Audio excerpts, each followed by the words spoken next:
Hello, friends, and welcome back. Today I want to tell you a story about a woman who lived under a name the town chose for her, and how a single, quiet act of respect changed the air an entire place breathed. They called her Mae Calder, though rarely to her face. In Dry Creek, people knew how to be polite, the careful kind of politeness reserved for someone you believe will never push back. They smiled when she passed. They nodded, and then they spoke over her, around her, as if she were a chair pulled close only for convenience. Behind half-closed doors and covered mouths, they called her plain Mae, or worse, that girl, as if a woman could be reduced to chores and whispers. Mae was 29. The mirror might have argued otherwise, but the prairie sun had claimed her early. Long days of labor etched lines around her mouth, not from laughter, but from swallowing words that never found a safe place to land. She moved through the Pratt house like a trained shadow.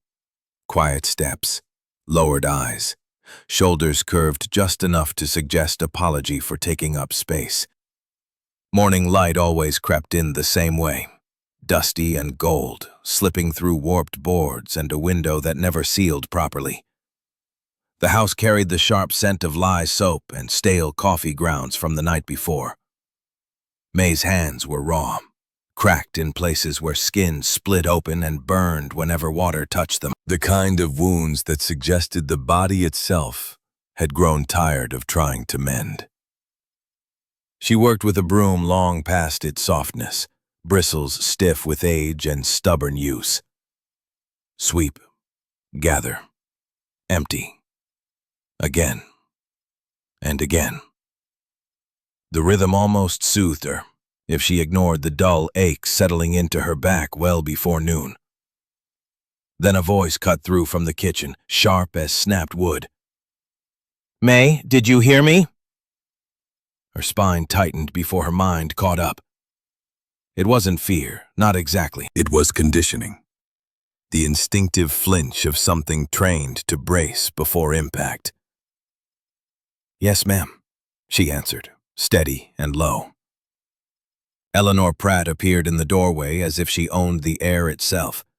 A woman in her 40s, her eyes weighed people the way merchants weighed grain, for worth and waste. Her hair was pinned tight and high, as though a single loose strand might loosen her grip on the world. "You missed a spot," Eleanor said. She pointed to a corner of the floor, indistinguishable from the rest. Mae crossed the room and swept it again, not because it needed it, but because Eleanor needed to see obedience. Eleanor watched with that familiar expression, half judgment, half satisfaction. "Do you have any idea what people say when a household isn't kept proper?" Eleanor asked. "A woman's reputation is all she has." Mae kept sweeping. "Yes, ma'am." Eleanor leaned closer, her voice dropping into something that felt almost confidential, like a secret traded between rivals. "And you," she said quietly, "will ruin this." Mae swallowed, tasting soap and dryness. "I understand." Eleanor's footsteps retreated, leaving behind the faint scent of powder and judgment. That was the Pratt house, a place where gratitude arrived in scraps tossed like crumbs from a table. A place where Mae earned her stay by becoming invisible. She wasn't the daughter there, not truly. She was labor without wages. A woman who slept in a narrow room, rose before anyone else, and stayed upright until the lamps burned low. And some nights, when the house finally stilled and Eleanor's daughters, Lydia and Nell, rested in their soft beds, Mae reached for the one thing that still felt like it belonged to her. A needle. Thread. A small stack of torn hems and split seams. Minor wounds in fabric. Things she could repair when she could not repair herself. She stitched by lamplight, patient and careful. Each pull of thread felt like proof that something worn could be made whole again, that damage did not have to be mocked to be mended. Sometimes, while she worked, Mae imagined another kind of life. Not an extravagant one, just a life where footsteps in the hallway didn't make her heart jolt, where her name, spoken aloud, didn't sound like a warning, where she could breathe without waiting for someone to tell her she'd done something wrong. In Dry Creek, they didn't call Mae Calder by her name. They called her what they needed her to be. And Mae survived the way so many women survived on the frontier, by shrinking, by enduring, by learning how to disappear while standing in plain sight. A woman can survive nearly anything until she begins to believe she deserves it. That was the real danger. Not the labor, not the sharp words, not even the loneliness. The true threat was the quiet thought that crept in after the lamp went dark. This is all I'm meant for. This is all I'm good for. That was the thought still echoing in Mae Calder's mind when the story truly began. Trouble, after all, rarely announces itself. It arrives dressed as excitement, carried in on someone else's good news. By mid-morning, Dry Creek was already alive with it. Evan Brooks, the mail rider, had barely finished his route before word spread like flies to sugar. The town was hosting a founders' social and harvest dance, a real one. Not a church gathering with dry biscuits and stiff prayers.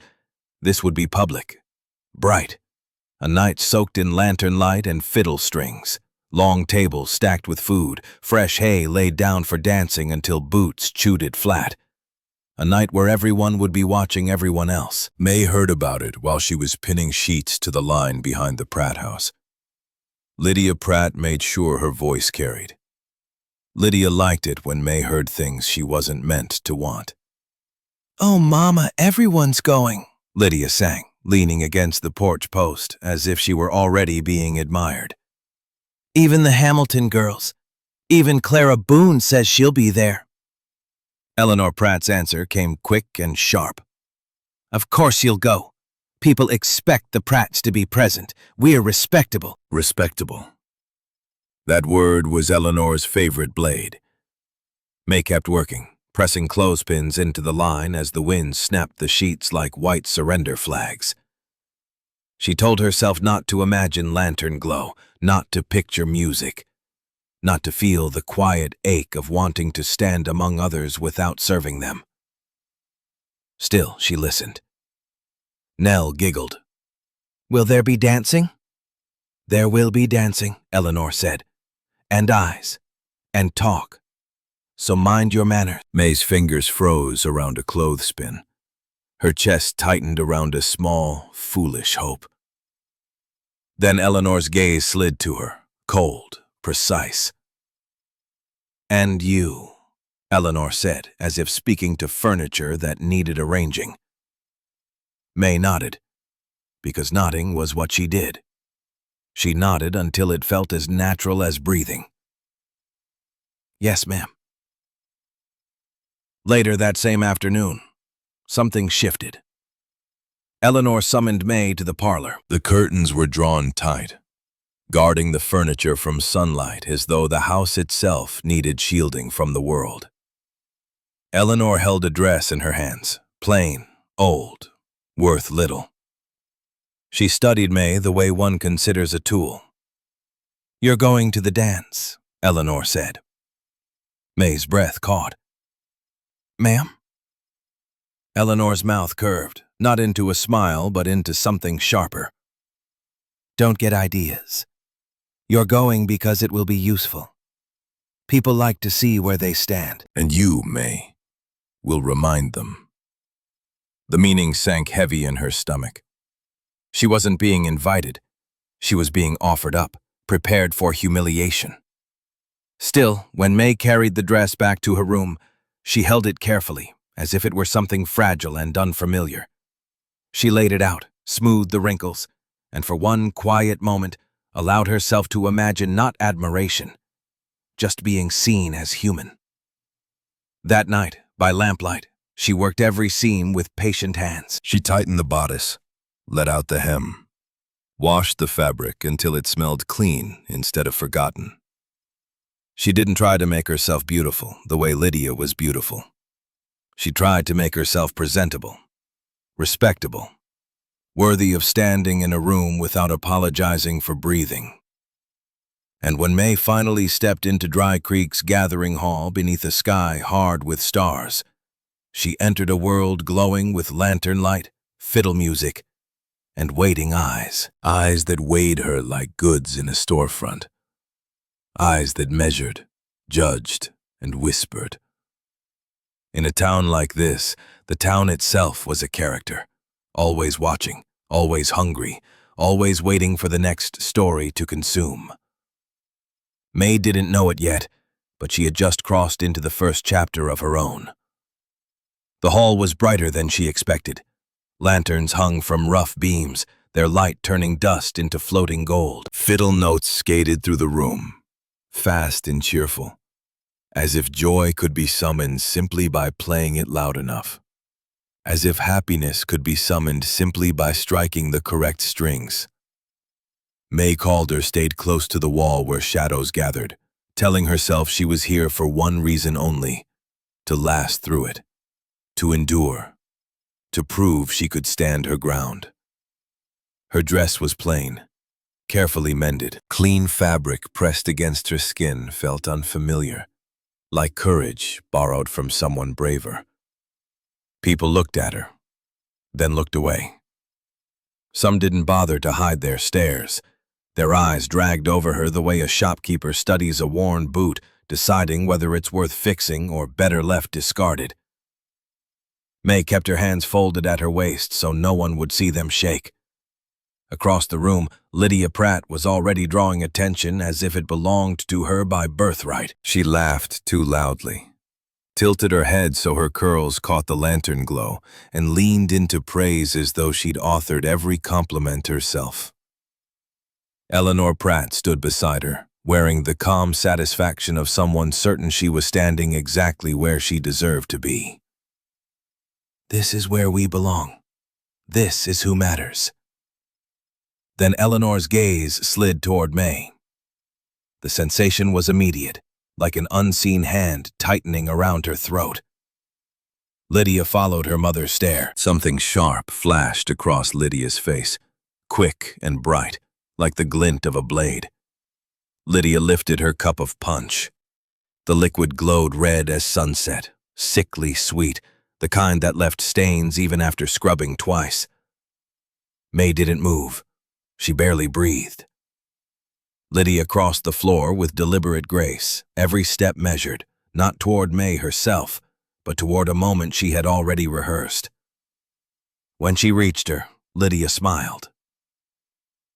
"Oh, Mae," she said softly, far too sweet. "I didn't even notice you standing there." Mae nodded, forcing her voice to stay level. "Good evening." Lydia's eyes gleamed. "Good evening," she echoed, as if the words tasted strange in her mouth. Then Lydia tilted her cup, just enough, the smallest motion, the kind of mistake easily passed off as an accident.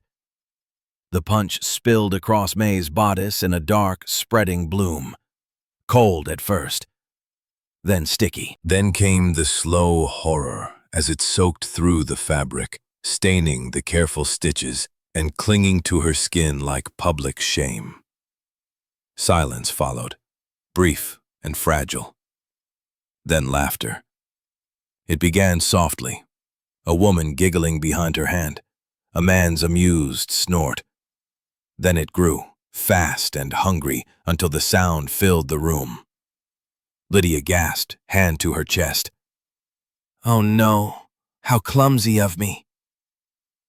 Mae stood motionless. She could feel the punch sliding downward, seeping into seams she had labored over by lamplight. All that careful work undone in a single, careless moment. Heat flooded her face, not from the drink, but from the eyes fixed on her now. A woman nearby murmured, loud enough to carry, "Well, it was bound to happen." A man laughed. "Poor thing. You can't dress up a fence post and expect it to dance. More laughter. Mae's throat tightened. Her hands curled into fists at her sides. She wanted to wipe the stain away, but she knew it would only smear, only make her look frantic. She wanted to run, but turning would give them the pleasure of watching her flee. Don't cry, don't you dare.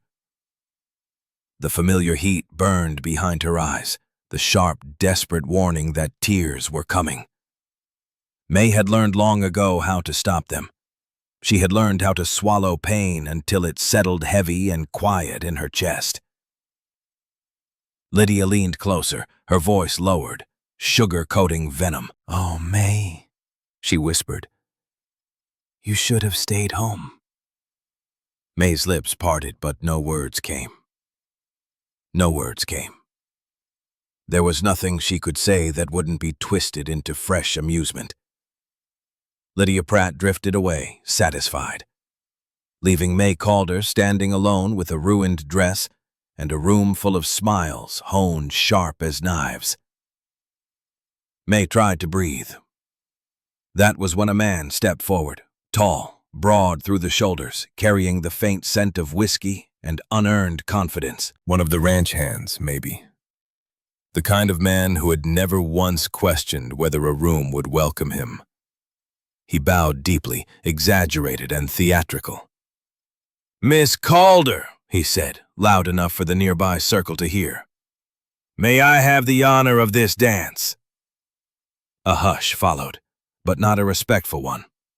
It was the quiet of people leaning closer, waiting for the next joke to land. Mae stared at his extended hand, her heart pounding hard against her ribs. She knew exactly what this was, and still something stubborn inside her, bruised pride, raw and aching, refused to shrink. She placed her hand in his. The man's grin widened. He guided her onto the floor with an overdone flourish.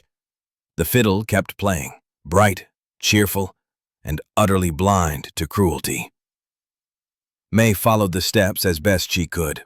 She had watched enough dances to know the rhythm. 1, 2, 1, 2. Turn, smile. Don't let them see you struggle. For a brief moment, it almost felt possible. Then the man let go. Not by mistake. Not from a misstep. He simply released her hand mid-turn and stepped back as if he'd brushed against something foul. Mae spun awkwardly, too late to catch herself. Her heel slid. She stumbled, arms reaching for balance that wasn't there. Laughter erupted, sharp and delighted. The man raised his hands, feigning innocence. "Well, doesn't that just prove it?" he said, laughing with the crowd. Mae stopped moving. The music faded to a distant hum. Lantern-lit blurred as her eyes burned. "Don't cry. Don't cry. Don't give them that." She pressed her lips together until it hurt and forced herself upright, though every part of her wanted to fold in on itself. The room was watching, feeding. She felt it in the way women leaned close to whisper, in the way Lydia Pratt hid her smile behind her fingers like a lady pretending shame. Mae couldn't draw a full breath. Her skin felt tight, exposed, as if every stain on her dress was a public notice declaring she didn't belong. She turned toward the door. She would leave. She would step back into the night and let the dark take her in. She would walk home with her chin high and cry later, where no one could see. One step, then another. Her hand reached for her skirt to lift it clear of her boots. And then the music changed. Not louder, not faster, just different. The fiddler slowed his bow. The notes stretched, deeper and steadier, as though the room itself had paused to listen. Mae froze, heart hammering, confusion flooding her chest. Footsteps crossed the floor behind her, calm, unhurried, certain. She turned slightly. A man was walking toward her, cutting straight through the crowd as if it held no weight at all. He wasn't smiling. He wasn't angry. He wasn't performing. He was simply coming. His hair was dark, his face marked by sun and honest labor. There was quiet strength in the set of his shoulders. He wore plain clothes, nothing polished, nothing meant to impress, but he carried himself like a man who knew exactly who he was. Around them, people shifted, uneasy. A few voices whispered a single word under their breath. Apache. The word passed through the room in a low murmur. His name was Riven. Mae Calder had seen him before, only in passing, near the kitchens, behind the mercantile, sometimes riding along on a ranch wagon. Always working. Always out in the open, where anyone could see him. He did not glare at the crowd. He did not argue. He did not raise his voice. He walked straight toward Mae. When he reached her, he lifted one hand, not to take, not to claim, just to offer, as if the gesture required no explanation at all. Mae stared at his hand. The room seemed to hold its breath. Her thoughts raced. Is this another joke? Another trick? She could feel the crowd leaning forward, hoping, perhaps, for her to be humiliated once more. Riven's voice was low, meant only for her, gentle but unshakably steady. If you don't want to, he said, we won't. Mae swallowed.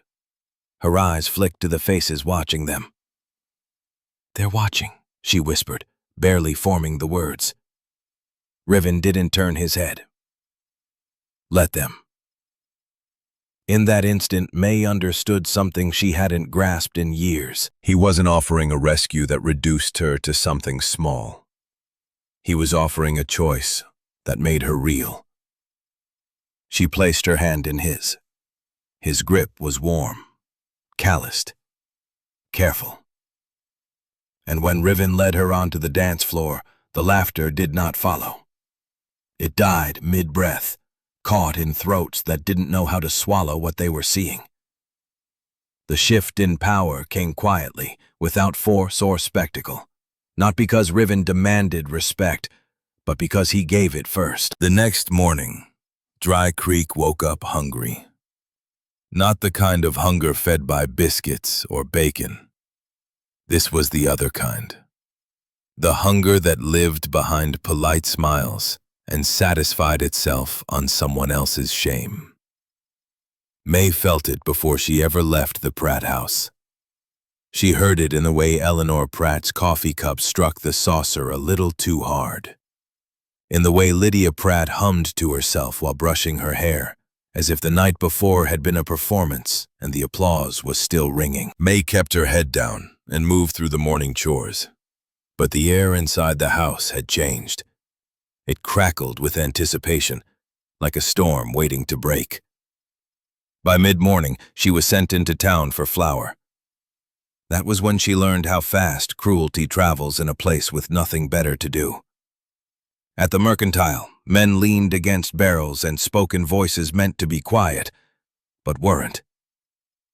You see that one? Someone muttered. The Pratt's thing, another replied, the one who danced with that Apache. They didn't say Mae's name. They said that, as if she were an object left out in the rain. Each word struck her back like a stone. Mae kept walking, shoulders straight, hands steady. She chose every step with care, as though one misstep might split her open. Inside the store, Miriam Holt pretended to busy herself arranging jars, though her eyes lingered on Mae's clean, unstained dress with clear disappointment, as if Mae had denied her the pleasure of visible ruin. The clerk slid the sack of flour across the counter without touching Mae's hand, as if shame could spread through skin. Outside, the whispering continued. It followed her down the street the way dust does, settling everywhere. At the water pump, two women stopped talking when Mae approached. One clutched her shawl tighter, as though Mae's presence might tug it loose. On the church steps, Abigail Crow looked straight through Mae, then turned to her companion with a raised brow that said more than words ever could. Dry Creek had decided. They had tasted the night before, and wanted more. Then Mae saw it. A handbill nailed to the post outside the saloon.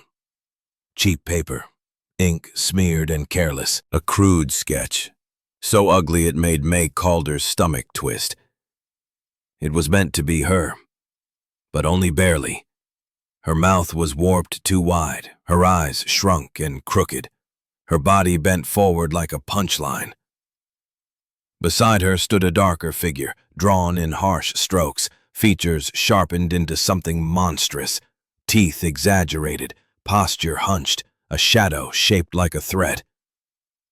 Underneath it, words were scrawled in sloppy ink. Mae didn't need to read every line. Her heart was already pounding too hard. It wasn't only mocking her. It was turning Riven into danger. It was feeding the town a story they were eager to believe, that a woman like Mae never received kindness without something foul beneath it, that an Apache man offering his hand must have taken something in return. Mae's fingers went numb. She stood there staring, as if looking long enough might undo what had already been seen. A man laughed behind her. "Well, I'll be," he said. "That about figures." Another voice added, "You think her people will let that slide?" Mae turned away before they could see her lips tremble. She walked home with the sack of flour biting into her arms, the weight of it nothing compared to the weight of the town pressing down on her shoulders. Even in daylight, she felt exposed, like every eye was still fixed on her. When she reached the Pratt house, Eleanor Pratt was waiting. Not in the kitchen, not in the parlor. She stood in the hallway like a locked gate, arms crossed, face tight with righteous outrage that failed to hide the satisfaction beneath. Lydia Pratt lounged nearby, fanning herself with a folded sheet of paper. Mae recognized it instantly. The handbill. Lydia's smile was slow and lazy. "Looks like you're famous," she said. Mae's stomach turned. "Where did you get that?" Lydia flicked the paper lightly. "Oh, they're everywhere." Eleanor stepped forward. "This," she said sharply, "is what happens when you forget what you are."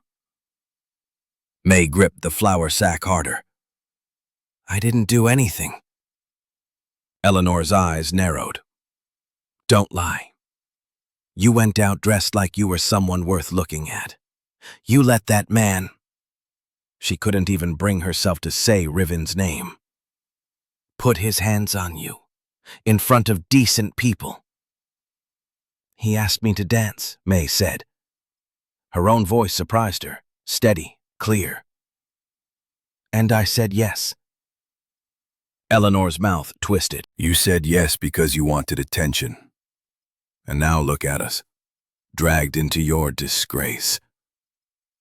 Mae stared at her. "Us?" Eleanor glanced at the handbill. "This house has a reputation. My daughters have futures. And you—" Her gaze swept over Mae like she was judging a stain. "You are a burden I have carried long enough." Lydia's eyes gleamed, savoring every word. Mae's throat tightened. "What do you want from me?" Eleanor's voice dropped, cold and practical. "You've been ruined, Mae." "That's what the town believes now. And the only way to stop the talk is to give it an ending they can accept." The floor seemed to tilt beneath Mae's feet. "An ending?" Eleanor nodded once. "You will marry him." The words struck like a slap. Mae's breath caught. "What?" "You heard me," Eleanor said, unblinking. "You will marry that Apache, and the gossip will settle. People will say, well, that explains it. They'll stop looking at my family like we invited scandal into our home. Mae's hands shook around the flour sack. And if I don't? Eleanor smiled thinly. Then you leave. Today. With nothing. No money, no bed, no food, no sewing kit. She stepped aside slightly, gesturing toward the door. You'll walk out and see how far prairie kindness carries a woman this town has already judged. Lydia let out a soft, delighted laugh. Mae Calder stood where she was, forcing air into lungs that felt bound tight. Her thoughts ran ahead of her, sleeping under open sky, men who smiled with too many teeth, winter wind that cut through bone, hunger that never asked permission. She knew how fast a woman without protection could disappear out here, how few people would bother to notice. Eleanor Pratt had laid the trap cleanly. 2 paths, both ending in pain. Mae opened her mouth. Nothing came out. She didn't want romance. She didn't want love. She wasn't even sure what she wanted anymore. But she knew one thing with aching clarity. She wanted to live. That night, long after the house had gone still, Mae slipped outside with her shawl pulled tight, heart beating like it was trying to outrun her. She went to the only place she could think to find Riven. Behind the boarding kitchen where he sometimes worked, near the small yard where smoke curled low from a fire pit. He was there, stacking wood, hands moving with the quiet efficiency of someone who had learned how to survive without spectacle. When he saw her, he straightened slowly. His eyes narrowed, not with suspicion, but concern. "Mae," he said. He spoke her name as if it mattered. Mae swallowed hard. "They're saying things." "I know," he replied. His jaw tightened, and for a moment she saw something flare behind his calm. Anger held firm, restrained not by fear but by choice. Not the kind that breaks things. The kind that refuses to become what others accuse it of being. Mae forced herself to meet his gaze. "Eleanor says I have to marry you," she said, her voice trembling. "Or leave with nothing." Silence stretched between them. The night smelled of smoke and cold earth. Riven exhaled slowly. "Do you want to?" he asked. The question struck harder than Eleanor's threat ever had, because it wasn't an order. It was an open door. Mae's throat burned. "I don't know what I want," she admitted. I can't survive out there alone." Riven nodded once, as if he understood survival in all its shapes. "Then listen to me," he said, voice low and steady. "If we do this, it will be on terms that protect you." Mae blinked. "Protect me?" His gaze didn't waver. "You don't owe me anything. Not your body, not your trust. Only your truth." The words were so plain they felt unreal. Mae's hands shook. "People will talk." "Let them," he said, carrying the same quiet certainty he had on the dance floor. "I won't give them what they want." 2 days later, the wedding took place. No flowers, no music, no celebration. Just a worn table, a single sheet of paper, a pen passed across it. Samuel Reed from the county office served as witness. Mae stood so stiff she felt carved from wood. Eleanor did not cry. Lydia did not smile, at least not openly.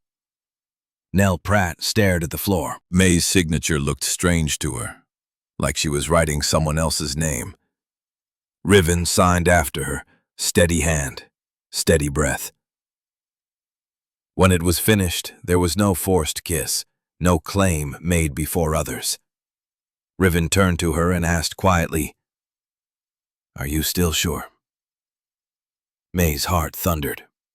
She nodded, not because she felt brave, but because she felt trapped. And because somewhere deep inside, a small voice whispered that this man who asked instead of demanded, might be different. That evening, Mae stepped into Riven's small cabin carrying the same fear she had always known. But the silence inside was different. It wasn't the silence of waiting for a door to slam. It was the kind of silence that didn't need threats to keep a person still. Mae Calder had expected Riven's cabin to feel borrowed, temporary, like a place she was allowed to occupy only until the town decided her next punishment.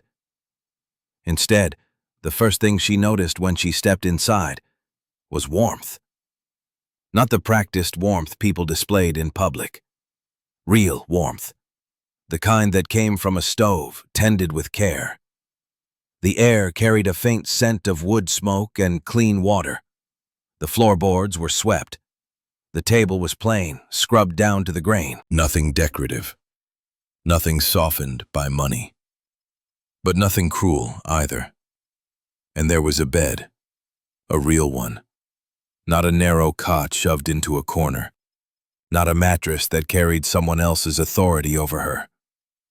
This bed had a quilt folded neatly at the foot, as though whoever had done it believed rest was worth preparing for. Mae paused just inside the doorway, fingers clenched around her shawl.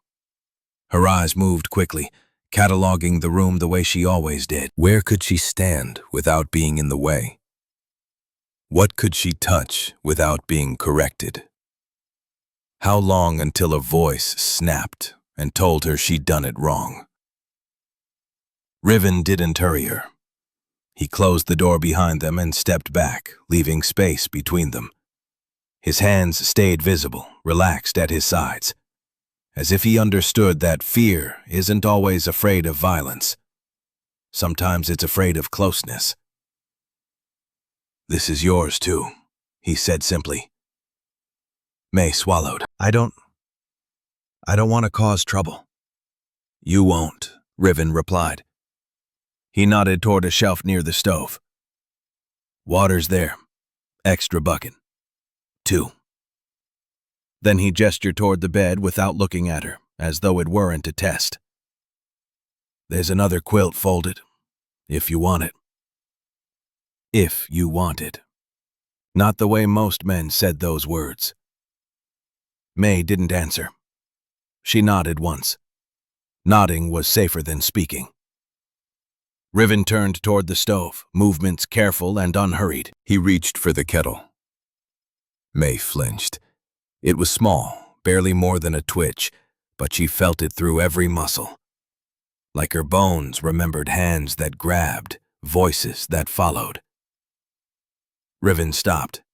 His eyes flicked to her, not angry, not offended, just noticing, as though he'd read a language she hadn't meant to speak aloud.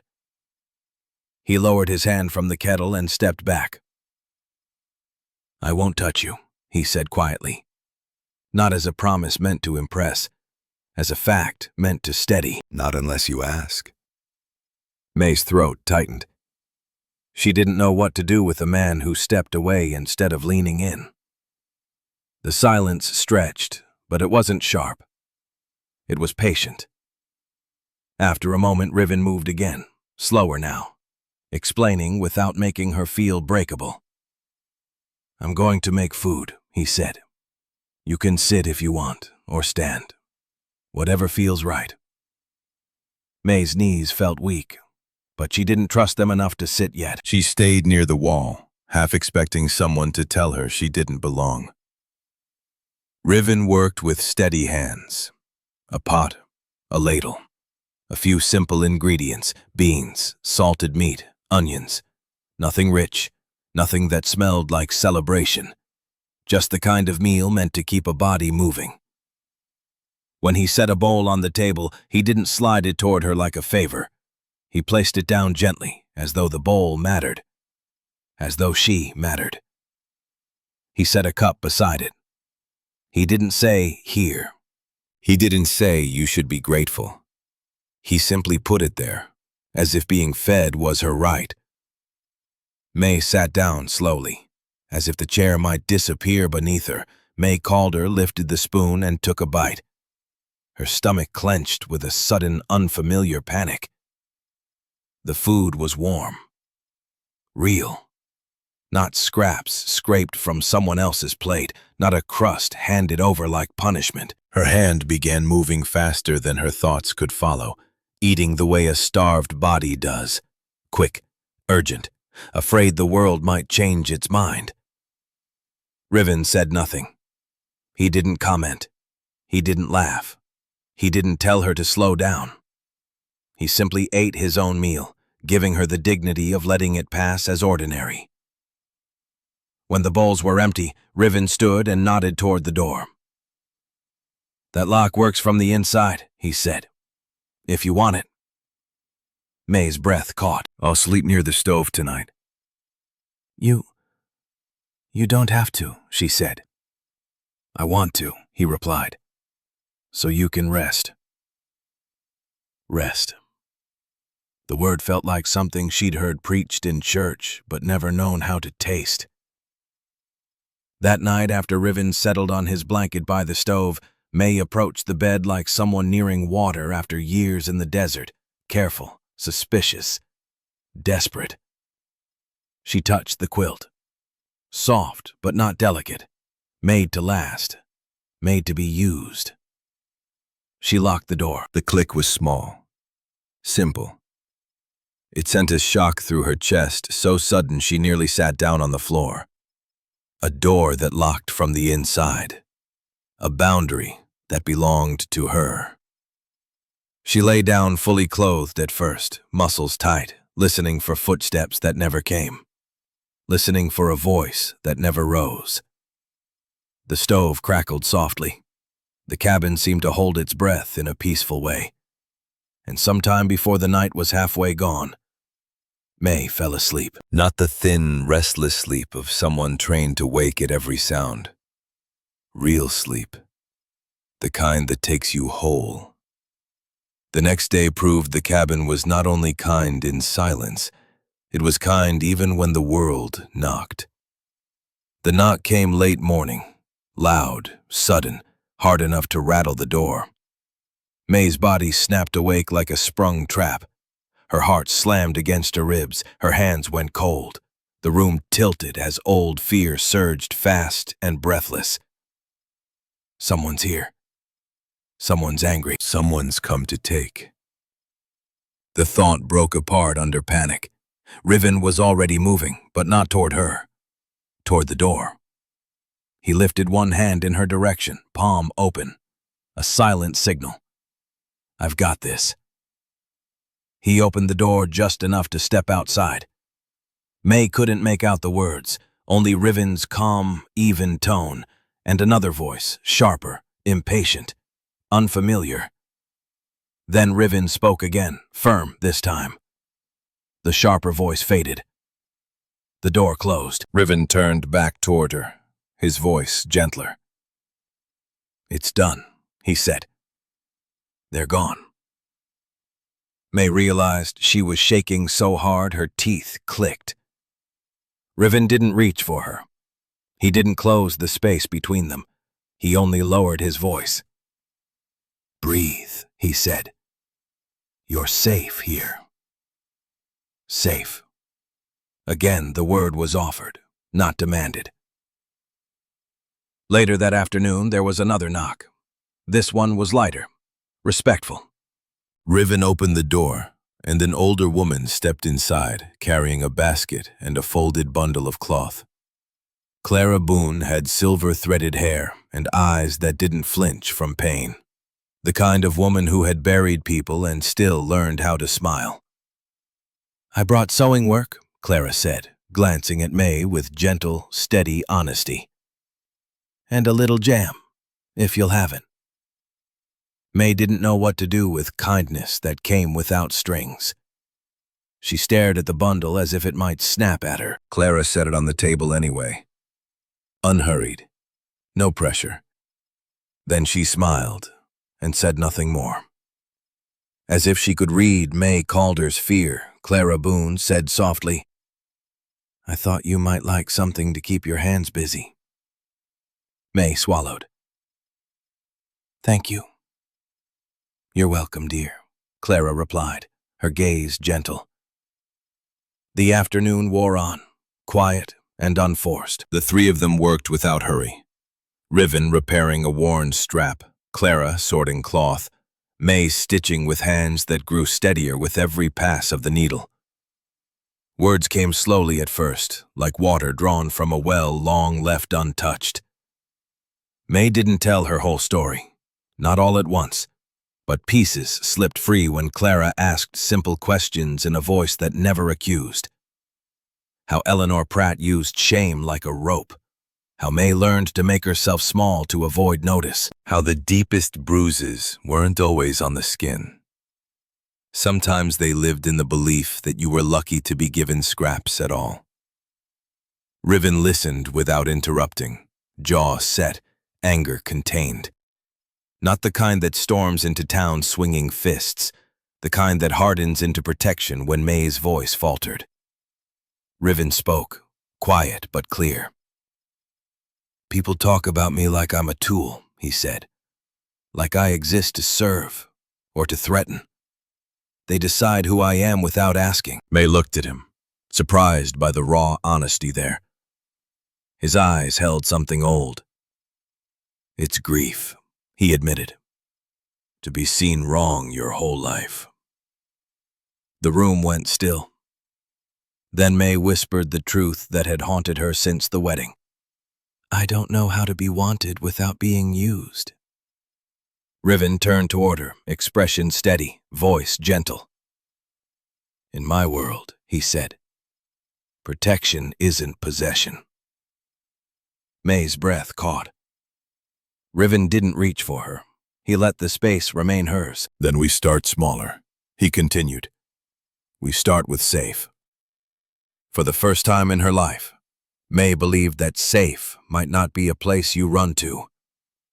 It might be a life you build, one small mercy at a time. The day Eleanor Pratt came to Riven's cabin, the wind had teeth. Mae heard the voices before she saw the faces. Women from church, skirts brushing dry grass, prayer books held like shields. Eleanor led them as if she owned the road, her voice loud enough for neighbors to hear. Come out, she called. You don't belong here. This man has taken advantage of you. Mae's stomach dropped. The old instinct to shrink and disappear clawed at her ribs. Lydia Pratt stepped forward, wearing a bright, practiced smile. Mama's right, she said. We all saw what he did at the dance. He coerced her. Mae's always been easily led. The lie slid out smooth as oil. Mae's hands began to shake until she felt Riven beside her. Not touching, just present. A quiet wall. A steady breath in the storm. Then the crowd arrived, the way crowds always do in Dry Creek. Hungry, pretending they weren't. Boots scuffed the dirt. Curious eyes gathered. Whispers spread. At the edge of it all, Sheriff Harlan Pike rode in, his face set like a man who knew this was never about morality. It was about power. Eleanor lifted her voice again. Sheriff, that girl is under my care. She's been confused. Bring her home. The old Mae would have lowered her head. The old Mae would have apologized for existing. But Mae stepped forward, surprising even herself with how steady her voice sounded. I married him to survive you. The words rang out like a struck bell. Eleanor's face hardened. Lies. Clara Boone moved through the crowd then, calm and unafraid. It isn't a lie, she said. I've seen the locked room. I've seen the bruises explained away. I've heard what customers called her, Miriam Holt said, her voice tight. When they thought no decent person was listening. Another voice rose from the mercantile crowd, hesitant but firm. Mae worked for years without proper pay, the woman said, swallowing hard. Eleanor Pratt called it family duty. Sheriff Harlan Pike's gaze sharpened. That's enough.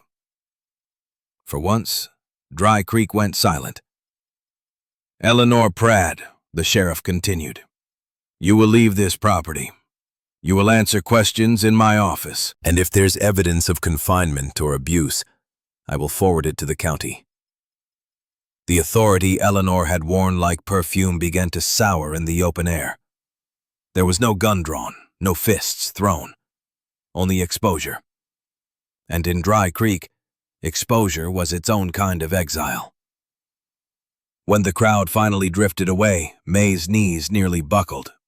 The rush drained from her body, leaving her shaking, breath coming in shallow pulls. Riven turned toward her, his voice low and gentle. What do you want now? Mae looked at the cabin, the quilt, the quiet, the man who had never demanded her fear or used her hunger as leverage. And for the first time in her life, she chose without being cornered. She set her sewing basket on the table as if it belonged there. People think love is the moment someone drags you from the fire. But sometimes love is the steady walk beside you, long after the flames have died. And wherever you're listening from today, if this story reached you, if it stirred something inside, please like, share, and subscribe so we can keep these stories alive together. All stories are created for entertainment purposes and may include fictional elements or dramatized interpretations inspired by historical settings. We use AI tools, voiceover, visuals, scripts, as creative assistants. However, all content is reviewed, refined, and edited by humans to ensure emotional authenticity and storytelling quality. We fully comply with YouTube's policies regarding AI-generated content and do not use any deepfake techniques or misleading recreations of real individuals. All visuals and supporting materials are properly licensed. Sharing, re-uploading, modifying, or distributing any part of this content in any form requires written permission. We appreciate your support and respect for original creative work.